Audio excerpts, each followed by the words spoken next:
It's October 19th. I'm Ezra Levant, and you're watching Battleground.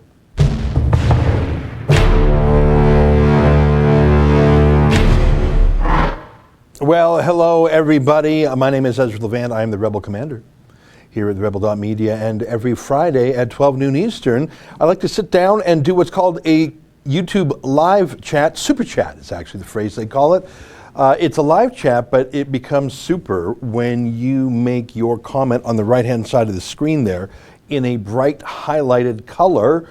And you do that by chipping in a few pounds, a few quid, a few pesos, whatever currency. If you put in a few bucks, it appends it to the top of the text box there. Out of the corner of my eye, I see those colors, and I make sure to read all of those.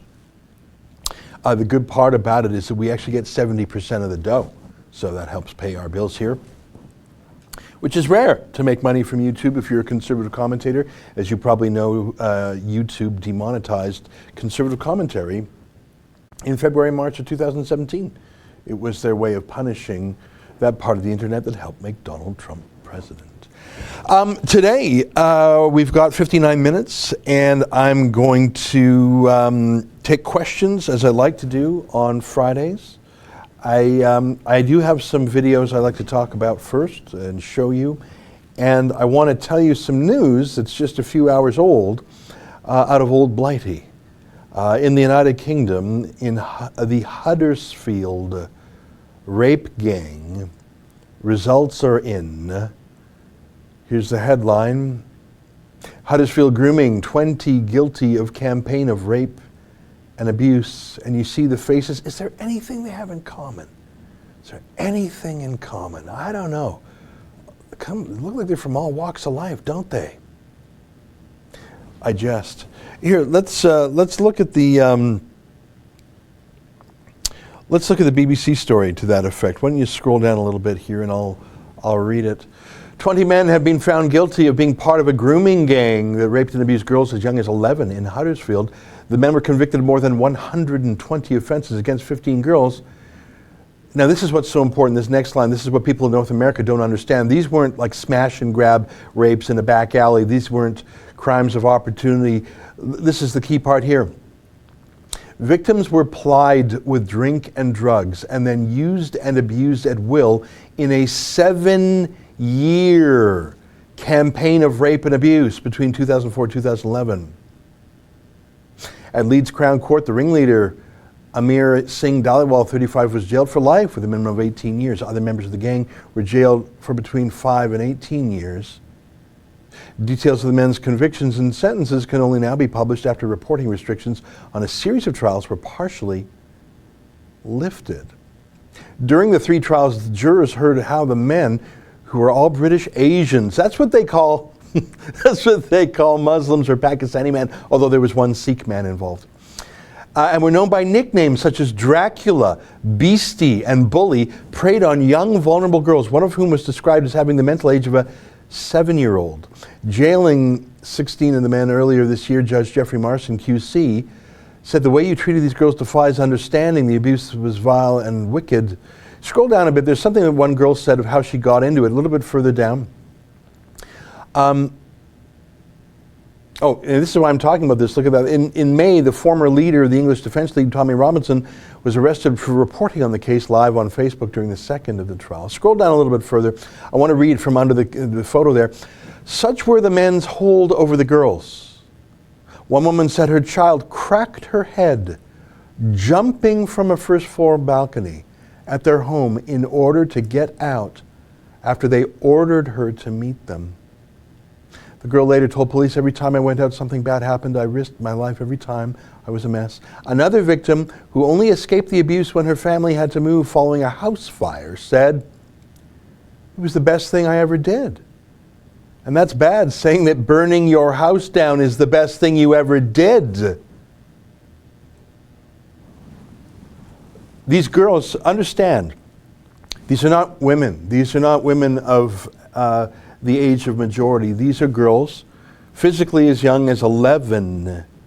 And you heard in one case, one girl was vulnerable, obviously mentally challenged. She had a mental age of 7. These men would befriend them. Sometimes it was an offer of alcohol, but when you're dealing with an 11-year-old girl, it can be candy. Would you like candy? Would you like to sit in my fancy car? Would you like a sandwich? Anything. Would you like a boyfriend? That's what these men would say.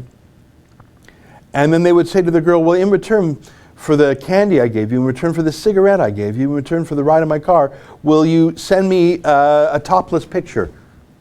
Oh, now I have the topless picture. Now you have to do more for me, or I will show your parents I have the topless picture. Oh, you've had some alcohol. Now I've put you in a compromising position. Now you have to have sex with me, or I'll tell your parents what you did. Oh, now you've had sex with me. Now you have to have sex with my friends, or I'll tell your parents what you did. Oh, you've already told your parents what you did? Well, good luck, because the police won't act. Oh, and if you do try something, I'll burn your house down because I know where you live now. What I've just told you, everything I've just told you is not a hypothetical or a speculation. There are thousands of examples. In fact, there's a book in the United Kingdom called Easy Meat that attempts to do the actual calculations and says, with some rationale, with some mathematical basis, that hundreds of thousands of British girls have been raped this way, almost exclusively white, indigenous, working-class British girls.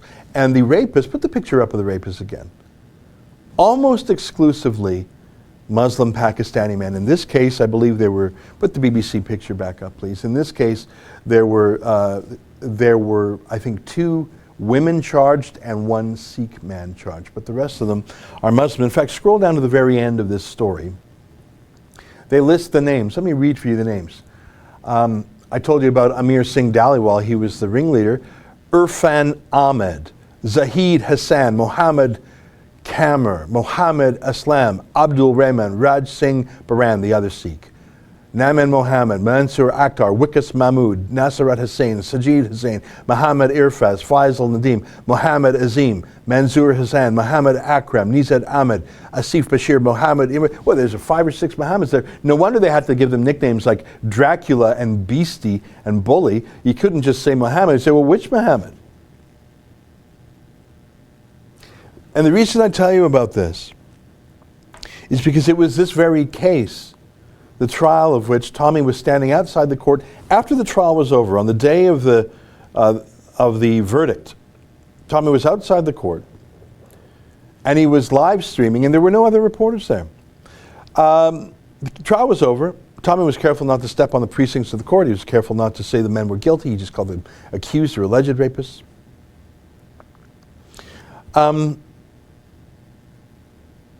And he was arrested, as you know, taken away, charged with contempt, convicted and sentenced in the course of hours, and sentenced to prison for 13 months. Which is not much less than what some of these men were getting. I see a 5-year sentence for some of these rapists. Imagine just getting a 5-year sentence for rape, and you know they'll be out in a year and a half. So Tommy had a sentence of 13 months, if my memory serves, for contempt of court for talking about these rapists, and some of these rapists will be out in 13 months, 15 months, 16 months.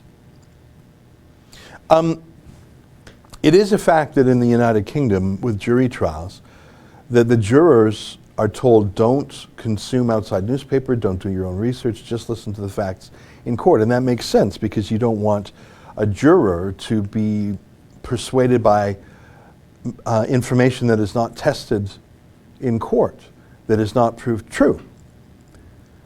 Now, we have similar trials, jury trials, all across the West, in Canada, in the United States.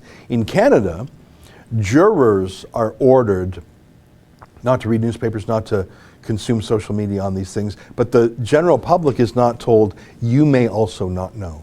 The United Kingdom has this bizarre prohibition on publishing the facts of the trial to the whole world until the trial is over. And the result, therefore, is that a horrific case where 20 men gang rape dozens of girls, hundreds, thousands of times for 7 years, it gets a 1-day story on their sentencing and conviction, and that's it.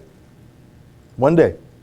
And that's what Tommy has pointed out, that these trials, were they open to reporting, as most free countries allow courts to be open, every day, every new fact, every gruesome detail, every evidence of evil. The judge here referred to the pure evil he saw. Every day the country would know about it, and the world would know, and young girls would be warned, and families would be warned, and would-be rapists would be warned, and everyone would be warned. But the government, I believe there's a collusion here between the police, the press, the prosecutors, the professors, the politicians, the 5P professionals, as Daniel Pipes calls them, that sure, there was a conviction, and sure, some form of justice is being done. But the world was kept secret about this. There were 3 connected trials because there were so many of these men involved. I think this was the 3rd and last of the 3. All of them convicted, all of them guilty, of course. And Tommy was thrown in prison because he dared to report, but he didn't report anything that was said in court. Tommy wouldn't have even known what was said in court. He himself did not go into court. Do you see my point? In free countries like Canada and the United States, courts are open to the public. In some extreme cases, there are some publication bans over certain details. For example, if there are minor children involved, the names and the identities of those children is kept confidential. And obviously that should be the case here, and obviously it still is the case here. But why were the details of the allegations against these rapists kept secret until today? So you'll have one day where the story pops in the press, and then it'll be done. Why? That's obvious. Why? Show the pictures of the offenders again. That's why. Because you're racist if you talk about this phenomenon. It's an overwhelmingly Pakistani Muslim phenomenon, the predators. And the victims are overwhelmingly indigenous, white, working class British girls. Look at those brutes. And some of them got as little as 5 years in prison. So I mention that to you because it's heartbreaking to hear of this. Don't think this doesn't happen in every single city and town in the United Kingdom. And don't think it's not coming to Canada as well. Most of it's never reported. And much of what's reported, the police, I was reading the investigation, the public inquiry into the gang rapes in Rotherham, perhaps the most wicked case ever described. Over the course of, 10 years, 1,400 different girls. You heard me right. 1,400 different girls raped repeatedly, an industrial scale, a whole system. I've said it before, in the West, in our high trust society, if a man hears, "Help, I'm being raped," what does the man do? He calls 911 or he rushes in to help himself. It's not how it is in Pakistan. I was reading a horrific case, I think I was reading in the Daily Mail, of a young boy who was being raped at the back of a public bus in Pakistan, and the bus driver saw this, and he pulled over and he joined in. Can you call up some B-roll of Taharush? Do you know what I'm talking about, Justin and Alex?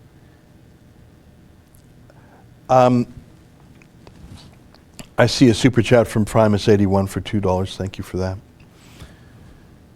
Taharush is a phenomenon so common in the Arab world that it has its own name. Taharush. What is that? Well, I'll show you in a second when we get the video up. Let me know if you want me to Google it. A woman is surrounded by men in public. And it's like a pack of wolves getting a weak zebra, a pack of lions getting a weak zebra. And they surround her, and they all maul her, they hit her, or they rape her, or they just grab part of her body. Sometimes it's not even a full rape, but they're dragged down. This is one example. There's another horrific example of a woman being dragged into the subway. There's other examples there. And my point is, in a high-trust Western society, when a woman says, "Help, I'm being raped," other men rush to save her, and the rapist typically runs away. But in many Muslim societies, I think that might have been a Cairo image. A lot of these are in Cairo. Other men hear rape, and they rush to join in. They say, "Oh, a weak animal has been separated from the herd. She's foolish. She's not wearing a hijab. There's no male guardian to protect her. She must be a prostitute. I want to try. I'd love another image of that. There's one that we've used before. A woman being dragged into the... Yeah, this is the one. I think. Yeah, down into the subway. Down into the subway. Where they're all going to have a go at her. I know that's shocking. None of those men are helping her. Do you understand what I'm saying to you? That rape in the Muslim world, rape in the Arab world, is not something that every man drops what they're doing to rush to the aid of the woman. It is something that many men drop what they're doing to rush to get a turn. And that is what we call rape culture. And when you bring that rape culture to the West, you bring that rape culture to the West. And you would never have that sort of an in the public Taharush style gang rape in the West. Not even in Tower Hamlets, not even in 50-60% Muslim neighborhoods in the UK, because someone would call the cops. Jeff Karen says, keep shining a light on this evil Ezra. I will, Jeff, thank you. Someone would call the cops, or the cops would see, and they would stop it. So it happens in private residences, it happens in chicken shops, it happens in storefronts. And remember, in the case of Britain, they're not going after grown women. They're going after vulnerable girls, maybe girls who don't have a dad at home, maybe girls who they got drunk or they got hooked on drugs from these same men, and then they're addicted, and then they're compromised, and so much of it is on exploitation. You have a sexual image or a naked picture, and then the girl's own conscience is used against her.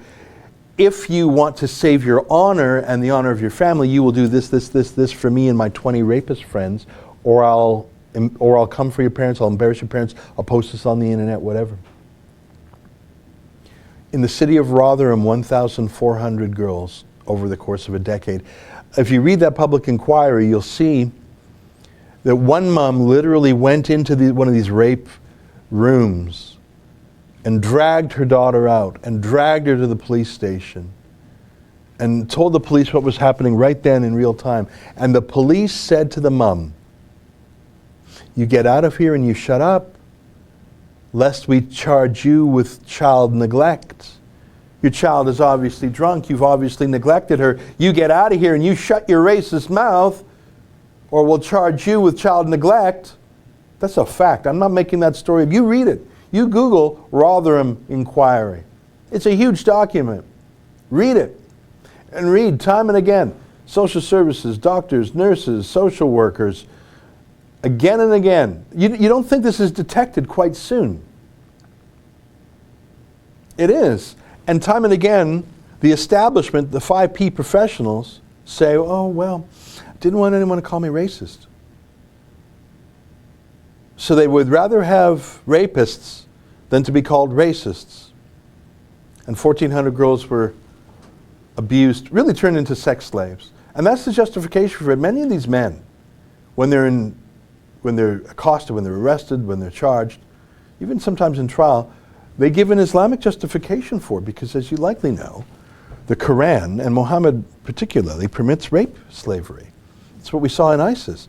There's always rape in war. There's always crime in war. War in itself is not a crime, but there are crimes committed in war. There's an anarchy and a lawlessness, and so men are unleashed and do things. But in ISIS, in the ISIS Islamic State itself, rape was not a crime. It was lawful under the Islamic State. It was actually a tool whereby the Islamic State generals would say to their recruits from around the world, if you go kill me a Kurd, if you kill an Iraqi, if you kill a Syrian, if you kill a Yazidi, as reward, you will get a rape slave. So you're some loser in Manchester and Birmingham and Liverpool and Tower Hamlets, you're some loser. Maybe you pack a knife or even a gun. Maybe you do some drugs, sell some drugs. Maybe you try and get in on this rape gang action. You're a loser in the UK. You're a loser in France. You're a loser in Canada. But you make your way to the Islamic State, all of a sudden, you're part of a holy war. You have the affirmation of an imam saying what you're doing is not just okay, it's in the service of Muhammad and Allah. And you like carrying a knife? Well, here's a rocket-propelled grenade. You like beating up infidels? Well, now you can kill them. You like drugs? Now you got them. You like girls, or you want to, or you're a loser and you've never had a date? Well, we'll give you a rape slave and you can do what you want.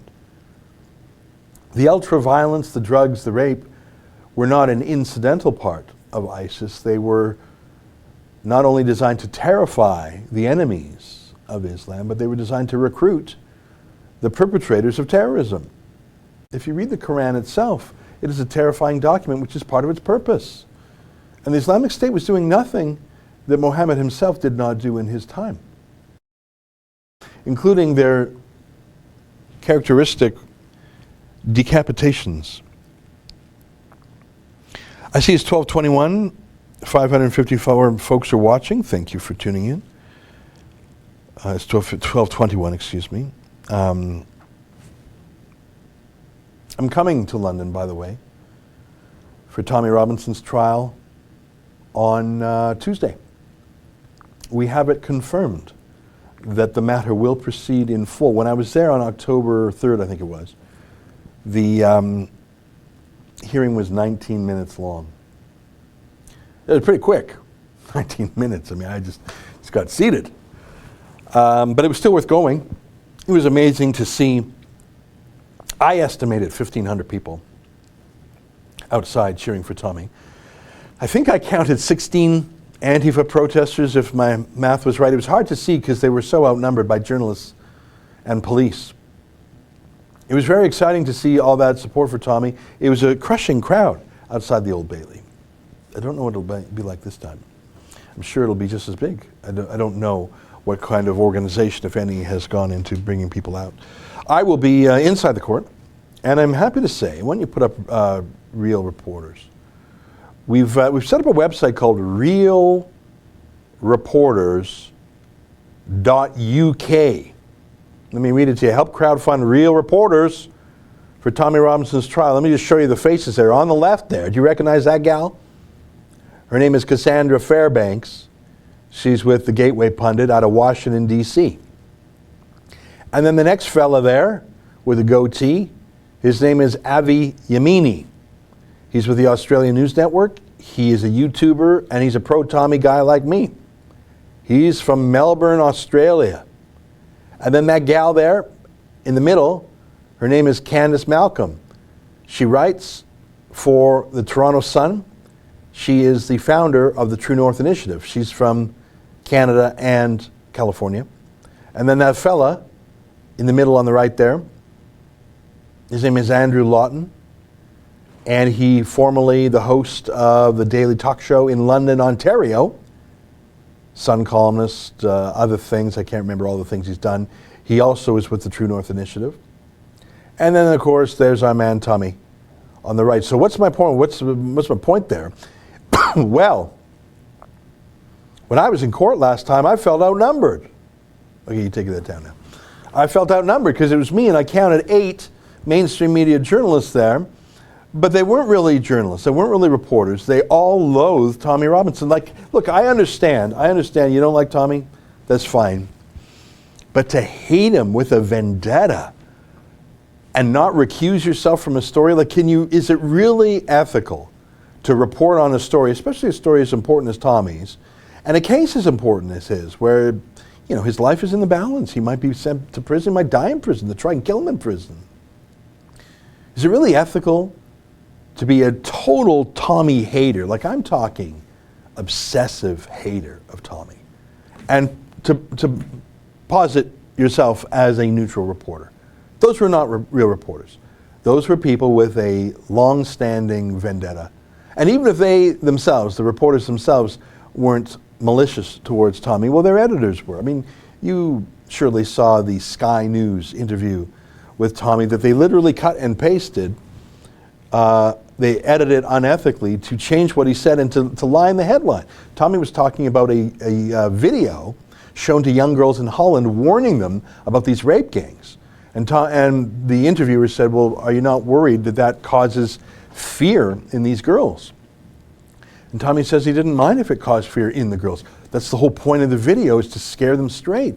Well, they cut out the whole part about that Dutch scare straight video, and they just had the clip of Tommy says, I don't care if it scares Muslims, scares people, builds fear. But then they changed the wording in the headline. Can you call up the headline? It's on Sky News, Tommy Robinson.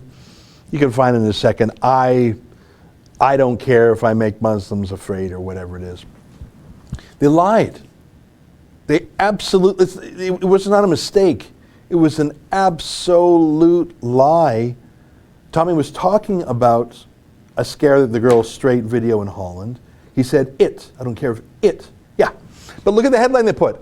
I don't care if I incite fear of Muslims. That is a damned lie. Tommy did not say that. He did not say those words. That is the opposite of what he said. He said, I don't care if it. The movie, the film, trying to scare these girls away from the sex predators. Do you see my point about the liars? So there I am in court at the Old Bailey, gorgeous, gorgeous building. On the inside, beautiful building. And there's 8 reporters, and they look fair enough. And then I read their reports. I think, were you in the same courtroom as I? And they were lying immediately. We weren't even out of the building, and the lies were on social media. We were not even out of the building, and I see the lies. And so I thought, well, what can we do about this? I'm outnumbered 8-1, and look, if people accurately say I'm an advocate for Tommy, but look, 8-1, so I thought, well, how can we even the odds? So put up Real Reporters again just for a sec. So I contacted a number of reporters who I know. Some of them I know pretty well, some I don't really know very well. But I said, hey, Cassandra, hey, Avi, hey, Candace, hey, Andrew, I got a deal for you. Come to London. We'll pay an economy class airfare, a 3-star hotel, nothing fancier, and we'll get you £100 spending money, and we'll cover your cab fare. And that's it. No fee, no payment to you. We're just covering the travel costs. We're removing that barrier, because these folks are coming from Washington, D.C., Melbourne, Australia, London, Ontario, and I'm not sure if Candace is coming from the States or from Canada, I don't know. And myself, I'm coming from Toronto. So I crowdfund my trips there, but I thought, well, let's get these Real Reporters too. So the total cost, and we're bringing 3 cameramen too. I didn't mention that. So there's going to be, I think, 9 of us, 8 or 9 of us. I hope it's 9 so we can outnumber the bad guys. What do you think?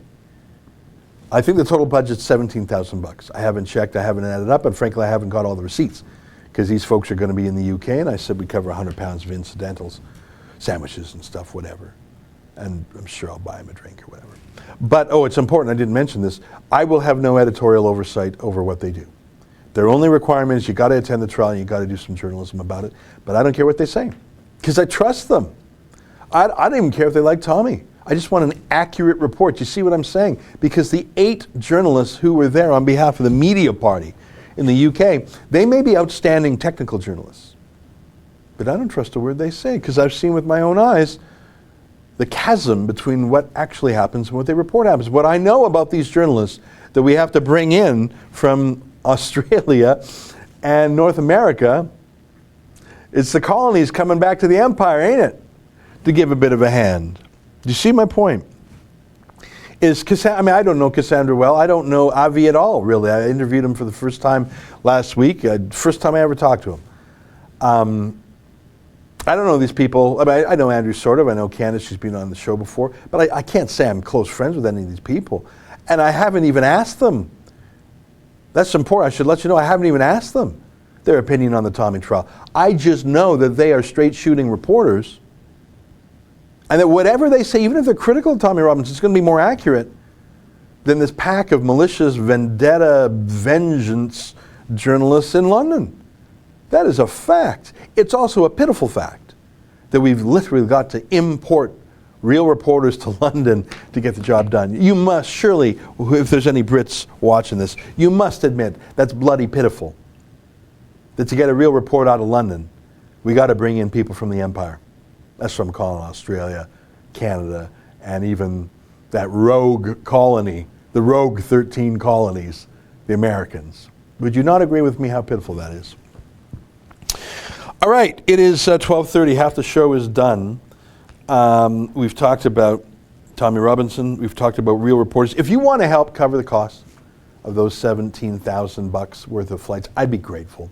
I honestly don't know what the full budget is going to be, and and if some guy says, Ezra, it cost me $100 in cab fare and blah, blah, blah, I'm not going to say no, right? Because these guys are coming a long way.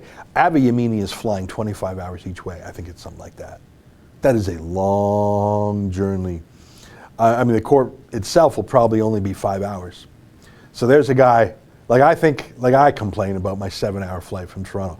Abby's doing 24 hours each way.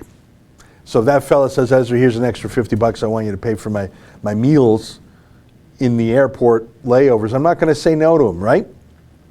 I'm not paying him a fee, I'm just covering his travel expenses. They're all traveling coach, economy, they're all staying nothing fancier than 3-star hotel. Because I know a lot of our donors are working class folks, and £5 or $50 is a lot of dough. But do you think this is a good idea? I ran it by Tommy before I did it because I said, what else can we do? The court itself is in the hands of the judge, obviously. The arguments are in the hands of the lawyers, obviously. We've crowdfunded that. That's done. I know what I'm going to do. You've seen me. I've been there a few times now. I'm going to do what I always do. But let's get some reinforcements. All right, I see another super chat. TJ chips in 25, thank you. Hi, thanks for adding the 1.25, 1.5, and double playback speeds for the paywall shows. Okay, I didn't even know we did that. I've been lobbying you guys for years on that. Thanks for your work with Tommy, and thanks for all the Rebel Access to Info investigations. Well, hey, isn't that friendly of you to say? Thank you very much. We had one just the other day. Sheila does a great job on those. All our team does, but Sheila did a good one the other day. On can you call that Syria tweet up? Catherine McKenna is Canada's environment minister. She's a bit of an extremist, a bit of a kook. And she hates Donald Trump. Oh, like all of Justin Trudeau's cabinet. She hates Donald Trump. So she cooked up this tweet a year ago or so, praising Syria and Bashar Assad for joining the Paris global warming scheme, blah, blah, blah, whatever. And so the government of Canada put out a tweet praising Bashar Assad for signing on to some global, there he is. Canada salutes Nicaragua and Syria for joining on to the Paris Agreement. Hi, guys. Global Climate Action Conference of the Parties 23. Woo! Nicaragua, Syria. And by the way, both places are anti-American, odious anti-American places. Do you see that? Imagine how crazy you've got to be to say, I hate Donald Trump so much, I'm going to rub in his face the fact that Syria, by the way, do you think that Syria, back then it was still in the thick of the Civil War, do you think Syria is actually, excuse me, where's your carbon sequestration? Do you think Syria is paying any attention to the theory of man-made global warming, or do you think maybe they just want to survive the Civil War? Imagine how stupid you are. My point is, that tweet was deleted, and Catherine McKenna lied, saying it was, some civil servant did that. I didn't approve that. Well, we found out through access to information, hundreds of pages of access to information requests, by the way, which shows how obsessed they are. They have people tracking every comment on every tweet. They have 24 people working on her tweets. That's not an exaggeration. We found out through access to information that not only was Catherine McKenna lying, her office approved the tweet and was aware of it, and actually, they didn't even think anything was wrong. They were more worried about some French translation of a tweet. So yeah, thank you for your praise for our access to information. Sir, Conference says, UK appreciates all you're doing. We are on our knees but not beaten. Well, all right. I appreciate that. And Burrowing Bunny chipped in 10 pounds. Thank you so much for that. Appreciate that. I got TJ. Have I got them all or am I missing one? Oh, I think my friends in the production office sent me one by email. Let me make sure I get that. Super chat. Here we go. Kendra Oppenheim. Can Scheer change anything in Canada? Well, not as leader of the opposition. Justin Trudeau is an absolute majority in the House of Commons and in the Senate, the upper house. So he can do what he wants. The media, which often acts as a de facto check on the power of government, even though it's unofficial, is still enthralled with Trudeau, or at least not critical of him. And I must tell you that according to most polls I see, Andrew Scheer will not be the next Prime Minister. So I don't know if he can do anything about it. And then the second question is, if he did, through fortune and chance and effort, become Prime Minister, would he? Well, it depends what you want him to do. I find that he and his party are quite timid on the issue of immigration and Islam. Reminds me a little bit of those bureaucrats in Rotherham.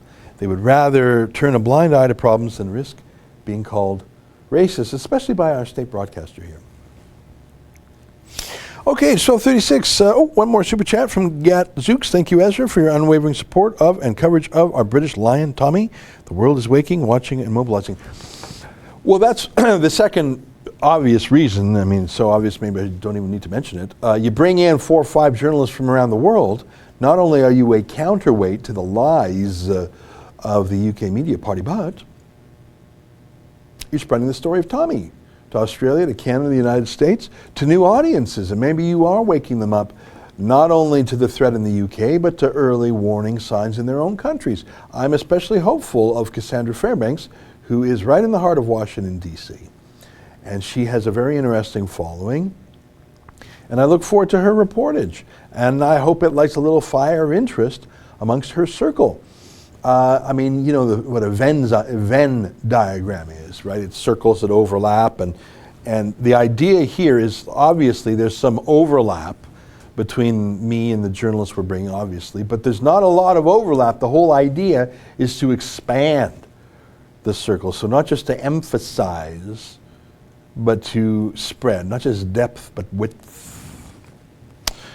Let me just see. I want to make sure I'm not behind in my super chats. All right, it's 12:38. Now, I don't want to just talk about Tommy, but I find that, you know, because he's in the news, the Huddersfield conviction is in the news. Tommy's back in court on Tuesday. That's in the news. That it's newsy. And frankly, people have come to rely on the Rebel for facts on it, because what are you going to do? You're going to believe the state broadcaster in the United Kingdom, the BBC? Do you really think they're independent on this matter of Tommy Robinson? Do you really think if there was a reporter or a columnist or opinion journalist at the BBC who had any sympathies for Tommy Robinson, do you think he would even be allowed to express them in that form? Do you think even if he wanted to, and do you think even if technically he were allowed to, do you think he would even have the courage to do so, lest that end his career advancement? Do you really think that it is possible for anyone in the United Kingdom to succeed in mainstream journalism by supporting Tommy Robinson? Forget about supporting, sorry, take that word out, by just giving him fair coverage. The answer is obviously no. All right, enough Tommy talk. It's 12:39. I want to show you a crazy video from Texas. Just because I want to just switch it up, okay? I want to lighten things up. Although this isn't really light because it's crazy. I just want to take a break. We've talked about Tommy for 40 minutes. If you want more about Tommy, come back on Tuesday, because we're going to have all Tommy all day. We got so much Tommy going on because I'll be there in the Old Bailey. Do we have an ad? Do we have any house ads? No. All right. Well, let's break it up by showing, I want to show you this video. In Texas, the day Texas goes Democrat is the day America is lost. So it's the day that the left is working towards, mainly through open borders immigration. But the idea that an Irishman named Robert, I just forgot his name, what's Beto's last name? What's that candidate down there in Texas? I just forgot. Beto O'Rourke, that's what it is, right. So I forgot it. His real name is Robert O'Rourke. He's Irish. But he calls himself Beto. That's the Spanish nickname for, it's like saying Bobby. He's Irish. It would be like me calling myself, I don't know, Bubba. I'm Bubba Levant. No, you're Jewish. Your name is Ezra. Beto O'Rourke. No, you're Robert O'Rourke. You're as Irish as they come, and nothing wrong with it. Ain't nothing wrong with it. But the idea that Beto O'Rourke is going to win Texas, I guess the Democrats have to have something to hope for, something to dream about. But Ted Cruz is going to crush Bobby O'Rourke. But take a look at this guy who's a true believer. Take a look. I'm just going to take him down. If you live here, if it's your property, that's what I was wondering. That is my property. It is your property? Yes. Okay. This is... Oh, that's your property too, though, huh? That's my neighbor's property. He's a gun owner. Oh, I'm a gun owner too. I would watch. Be careful. If you guys shoot me over that, that would be great. That would be really, like, you know, along the same appropriate response. That would be... You know, I have bought 100 of these. I'm about to put more out. Cool. All right. Well, I'll feel better about them.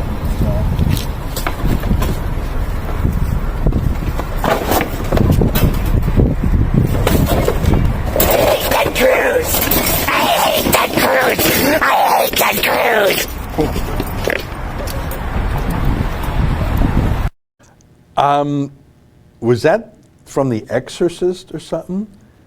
That guy crazy. That guy's a little crazy. What was that? Was he? That sounded like that little gremlin character from Lord of the Rings, whatever that guy's name was, Schmeagol. Yeah, I would say this guy's a little bit bold or crazy. When you're ripping up lawn signs on private property in Texas, where every second home has not just a gun, but probably a little armory, that's a little cray-cray. But I think that's where the Democrats are. And I think that in the United Kingdom, the battle is now in the institutions. In America, the battle is still in the elections. If the Democrats win, we'll have a British-style censorship, political correctness, socialism, eradication of free speech. If the Democrats win, imagine if Hillary Clinton were president. But if the Trump wing of America wins, you won't.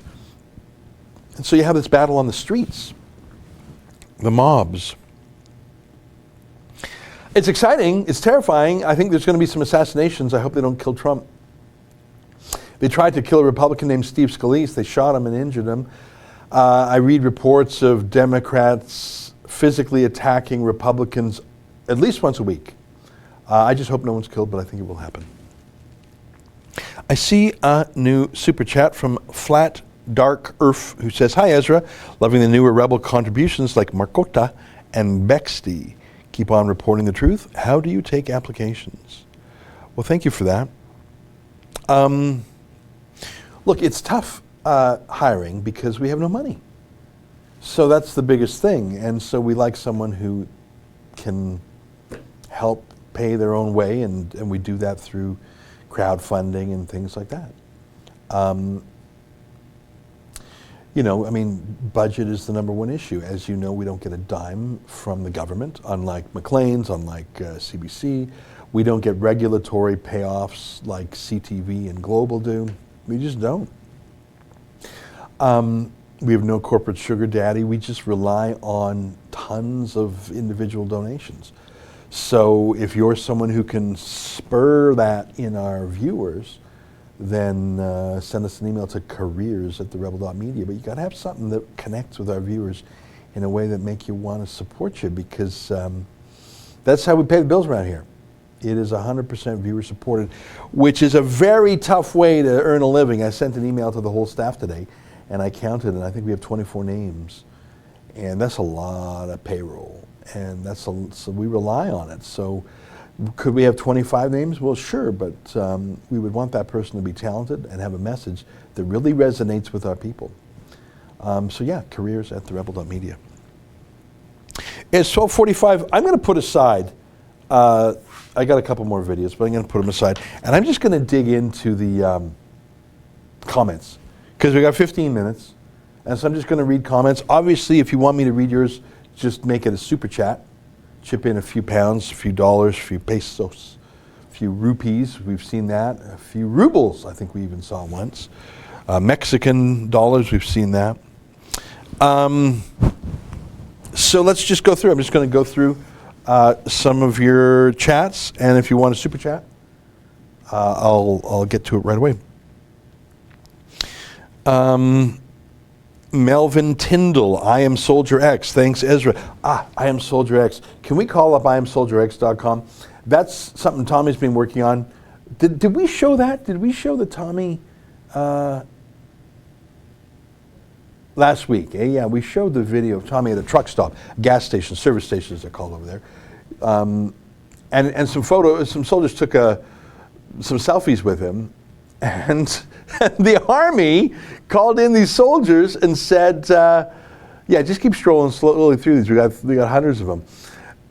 They were going to discipline these soldiers merely for saying hi and smiling for a photo with Tommy. And one of them is just a teenager, 17 years old. They were going to drum him out of the Army. So we're calling him Soldier X. So all these other soldiers are submitting their photos saying, I am Soldier X. So what's this Soldier X? Soldier X is a 17-year-old British soldier, that's young, isn't it, who dared to take a selfie with Tommy at a gas station at the side of the highway. And they seized his cell phone, looked at his social media, said, you like Tommy Robinson, we're going to discharge you from the Army. And all these other soldiers are saying, I am Soldier X. I am Soldier X. Some of them taking photos and blacking out their own face. Some are taking photos just with, some are vets who are no longer in the service. I am Soldier X. I am Soldier X. Hundreds on our website. And if you are a soldier who has a photo, send it to soldier@therebel.media. And I'm not sure if I mentioned to you, but it wasn't just one guy, Soldier X. There are at least 4 soldiers who are being threatened with prosecution or other discipline just for not public campaigning, not for politics, just for saying they like Tommy. So we've retained a lawyer named Daniel Burke, who we've worked with before. He's based in Manchester, to help these guys, help these soldiers. And that's what we're going to do. As I haven't been in daily touch with the lawyer, but if there's like a trial, like a military trial, we'll be there to help. Robert Loads chips in £5. Thanks very much, mate. You know what? And we have a petition. We have a petition too. That the last I checked was coming up on 200,000 names. Can you put the petition page up? It's called StandWithOurLads.com. StandWithOurLads.com. Stop the political witch hunt against British troops. We got legal aid for soldiers. Here, scroll down a bit. Tommy Robinson recently stopped at the service station where 4 coaches, that's what they call a bus over there, full of British soldiers were taking a break. He said hello to the lads, and some of them posed for selfies with Tommy. Tommy called it an honor to stand with British troops and shake their hands, even just for a few moments. But when the Muslim Council of the UK heard about this, they immediately demanded that the Army punish these soldiers, and to their shame, the Army did. These lads had their cell phones seized and inspected for illegal photos of Tommy, etc., etc. You can see the rest for yourself at StandWithOurLads.com. Okay, let's get back to the chatty questions. Every single Friday I'm asked about Faith Goldie, and I don't want to evade the question, but I don't want to obsess over the question. I'm asked the same question every Friday, and I give the same answer every Friday.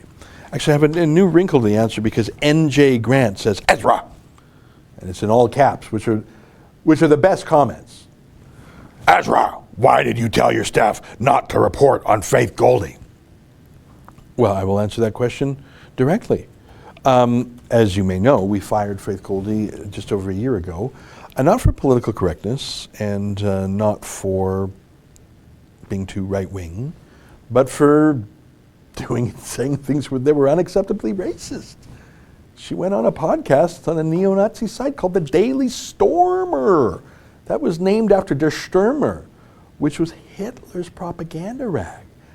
And she went on this podcast, not in a journalistic way to ask questions, not in a way to challenge them or debate them, but I salute you, praise, God bless you, keep going, love to come back on the show for the full 2 hours, like all sorts of crazy. And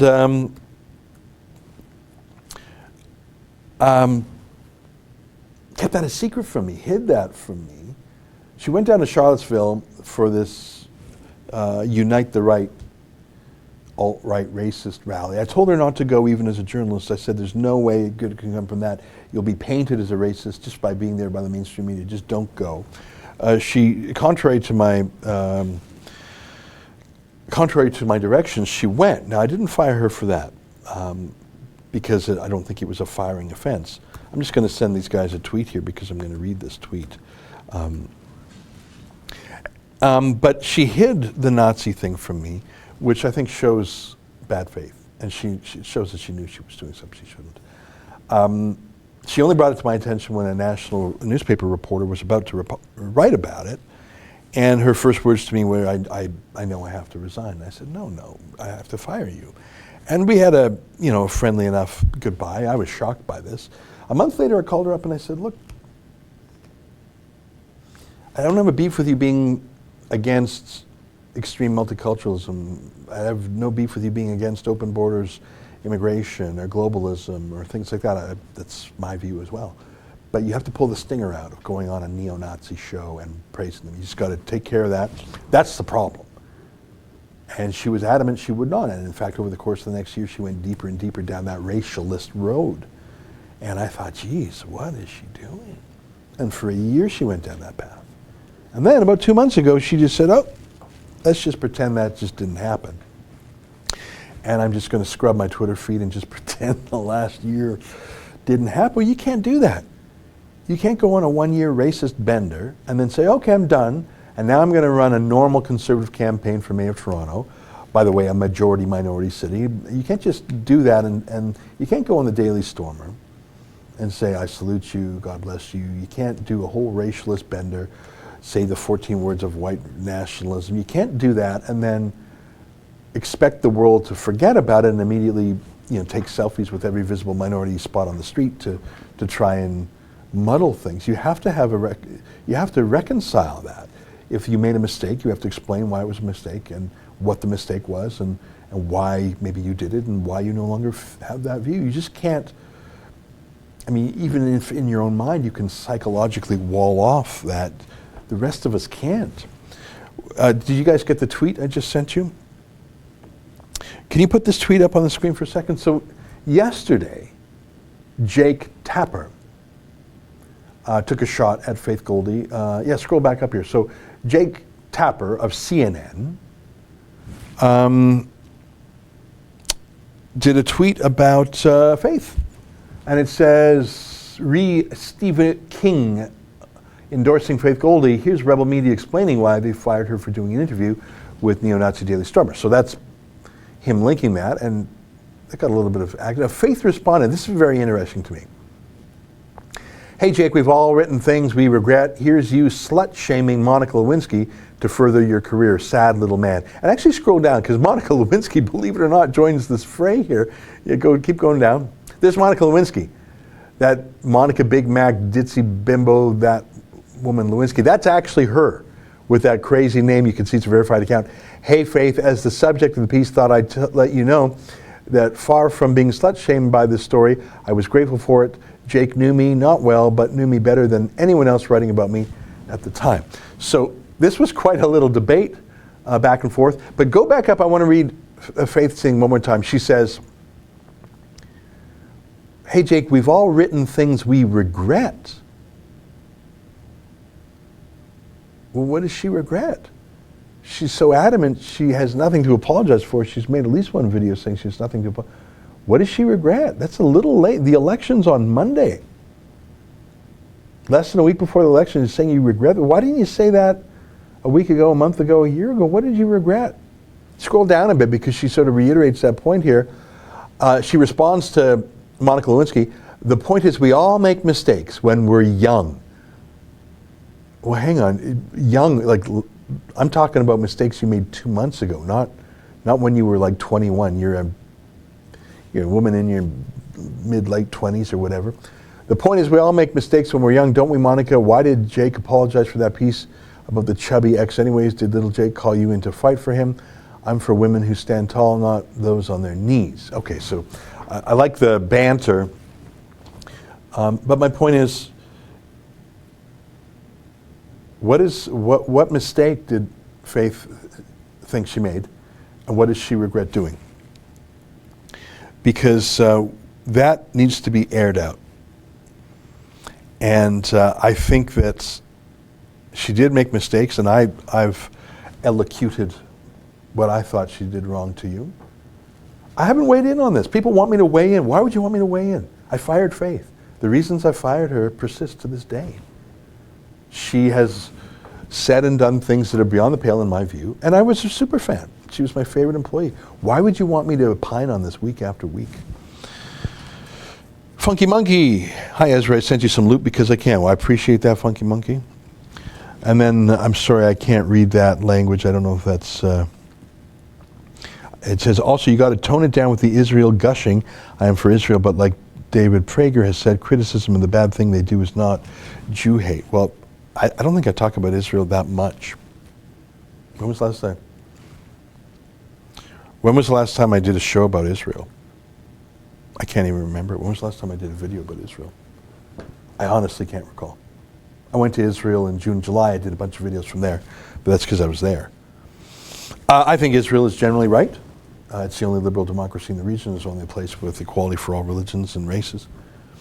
So yeah, I mean, we did a video about Linda Sarsour, but we talked a bit about her being an anti-Semite, but we actually focused on her calling for a jihad against Donald Trump and saying insane things about a fellow Muslim, Ayaan Hirsi Ali. So I reject the premise of your question. I don't feel that we're obsessed by Israel here. I just don't think that's borne out quantitatively. Hey Ezra, we all make donations we regret, but I don't regret this one. All right. Hey guys, have I missed any more super chats? I'm going to check my email because I don't want to miss the super chats. Thank you for your patience. D. Mihalaki, $5. If and when the West falls to Islam, can Eastern Europe continue the Western civilization? Keep in mind, Russia is 10% Muslim. Well, that's very interesting. Putin was tough on ISIS. In fact, the first time I heard about ISIS was from Putin, where he talked about an ISIS terrorist who literally carved out the heart of a Syrian soldier and ate it on a cell phone video. I don't know if you saw that. I had never heard of ISIS before. And Putin said they're madmen that are cannibals. I thought, that can't be true. But I saw the video and I thought, oh my God, it's true. I think I got all the... one more from... I can't read that. I think it looks like Greek letters. $5. It's unfortunate that Faith did that, but the rebel is already considered Nazi anyways by the NPCs. See Andrew Scheer and how he slammed you guys down. Sure, but listen, I I speak for myself. Whether the whole world is for me or against me, I know who I am. And I asked Faith not to go to Charlottesville, and I said, even if you don't do anything wrong, you will be tainted as a Nazi. That's just not smart. We have better things to do. She defied me and went despite that. I stood by her at my great cost, only to be deceived because she kept secret from me what she had actually done down there. There was no way I could countenance that. I mean, her conduct down there was too extreme, and the fact that she hid it from me showed a bad faith. How can you work with someone who actively deceives you? I'm sorry. I don't care if you run a news company or a bakery. If someone's lying to you, how can you work with them again? And I have to tell you, I am most curious, but not curious enough to do anything about it other than over our live chat here. What exactly does she regret? What exactly mistakes when she was young, as in like 2 months ago? I guess we were all younger 2 months ago. What mistakes is she talking about? What does she regret? Why doesn't she say them? It's almost as if she doesn't want to alienate her racist or racialist supporters. Why don't you say what you regret? By the way, I've told her this more recently, but last super chat. Also, you missed a super chat, and I truly am for Israel, but your videos are too propagandist. Learn how to be like the CBC pseudo-intellectual. Please don't tell me to learn to be like the CBC. That's just against my DNA. One more super chat. I can understand that. Faith was colossally stupid. Listen, as I said in my video when I fired, that Jake Tapper retweeted, we all make mistakes, but this was too far. Well, listen, Monday's the election in Toronto, and hopefully after that, I'm going to be in London anyways, I'm going to Tommy's trial. Hopefully after that, I'll have fewer questions about Faith running for mayor, because I don't think she's going to win. I'll give you my prediction, though. I think she's going to get at least 5% of the vote. I was skeptical she'd get 5%. I think she's going to get 5, maybe even higher. But I don't think she's going to break 10%. I think her people are very motivated, but they're very thin on the ground because she's a Twitter candidate. Most of her supporters aren't even in Canada, I suspect, let alone the city of Toronto. Listen, I understand why people like her. It's the same reason I like her. But the reasons I had a falling out with her persist, and they overpower my personal affections towards her, which have quite been strained over the past year. That's the show for today. As always, for the past month, we end on the note of Faith Goldie. I hope that ends last time because we have bigger things to talk about. And I hope she comes back on the path, and I hope she has some self-reflection on the course she's had. And I hope she does something more normal. That's it for today. Until my 8 p.m. show, I hope you join in for that behind the paywall. Learn more about it at therebel.media/shows. I'll have a show on Monday about Tommy Robinson. I'll be off to London then, and the trial is on Tuesday. Until then, on behalf of all of us here at Rebel World Headquarters, to you at home, goodbye, and keep fighting for freedom.